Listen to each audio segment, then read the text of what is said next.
Nama gue Rizky Alatas. Kebanyakan orang manggil gue Ateng. Umur gue 26 tahun. Dan beberapa tahun terakhir, hidup gue banyak dihabiskan untuk membangun sesuatu. Kadang gue sendiri heran gitu. Gue bisa ngabisin waktu selama ini dengan hal yang sama. Kayak gak ngerti aja gitu. Sebagian besar waktu gue sebenarnya dihabiskan untuk hal-hal yang tidak pernah kelihatan. Bukan momen yang biasanya muncul di Instagram, tapi pekerjaan kecil yang terus berulang setiap hari. Ini Raka, dia partner gue. Apa? Nggak bisa berkata-kata, gue lagi pusing soalnya lagi sibuk dong, lo lihat. Jangan, udah. Nih yang nggak sibuk. Yang ini Irfan, graphic designer. Raka aja. Lihat dulu. Raka aja bingung apalagi gue goblok ah. Ini nggak tahu ah. Dia nggak sibuk. Dimarahin. Kalau yang ini ganggu aja sih kerjaannya. Bercanda. Yang ini Adil, dia inventory controller. Rehan aja nih. Puyeng aja. Nih Rehan nih, kembaran Irfan nih. Lihat. Yang ini kembarannya Irfan, Rehan. Maksudnya dicepuin anjing. Kemarin menurut lu kenapa, Rak? Kalau dari produk ya? Dulu gue selalu berpikir kalau motivasi adalah hal yang paling penting.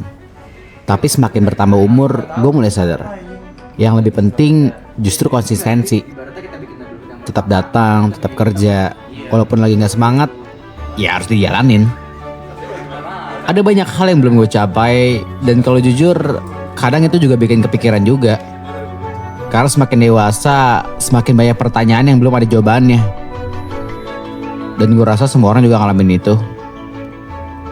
Mungkin menurut gue yang gak orang lihat gitu ya.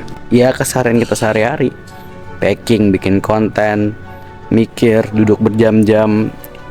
Ya itu yang kita lakuin tiap hari selama setahun. Jadi menurut gue kalau kita menjalaninya itu setiap hari dengan konsistensi, ya itu akan menjadi suatu hal yang menurut gue bagus itu di kemudian hari.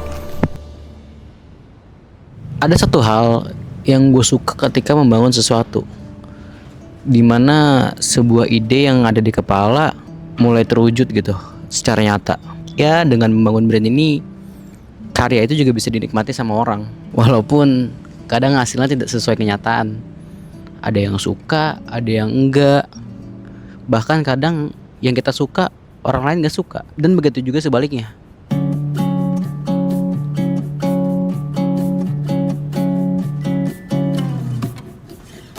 Kadang juga ada hari-hari yang bikin capek.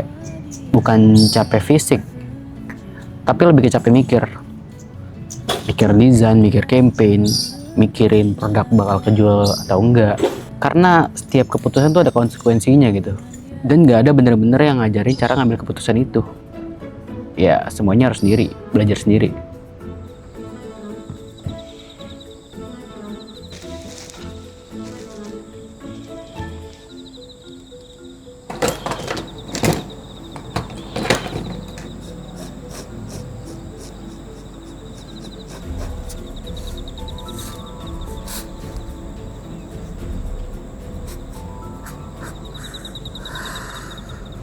Dan kayaknya membangun brand gak semudah itu menurut gue. Setelah gue menjalani 1 tahun ini, orang ngelihatnya kayak, wah keren banget nih business owner, keren banget nih punya brand, punya karyawan. Dan iya bisa dibilang susah banget untuk membangun sebuah bisnis yang sustain gitu. Dan lu harus berpikir setiap hari kayak gimana cara barang gua sold, gimana cara customer suka sama desain gua. Mungkin banyak orang ngira tuh membangun brand atau membangun bisnis ya sekedar bikin desain, posting, dan sold. Nah, nggak terlalu banyak yang harus dipertimbangkan. So, ya ternyata membangun brand gak semudah itu. Kalau ada satu hal yang gue pelajari belakangan ini, ternyata gak semua hari harus produktif banget. Gak semua hari harus luar biasa. Selama gue masih muncul, masih ngerjain apa yang perlu dikerjain, gue rasa itu udah cukup. Karena gue percaya kalau semua proses ini akan berarti suatu hari nanti